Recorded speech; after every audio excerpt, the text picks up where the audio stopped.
Emas fizikal ni bukan seperti saham, beli harga murah, jual balik bila mahal.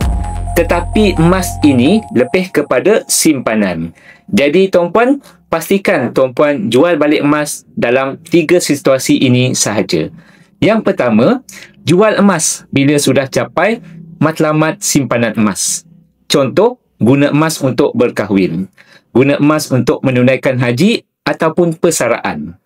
Yang kedua, jual emas bila nak tukarkan emas kepada aset yang lebih baik, contohnya rumah untuk homestay ataupun disewakan yang dapat memberikan pendapatan pasif dalam bentuk sewaan.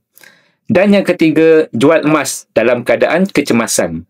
Bila dah habis duit simpanan, bila ingin memulakan hidup baru di negara luar, boleh jual emas yang kita kumpul selama ini.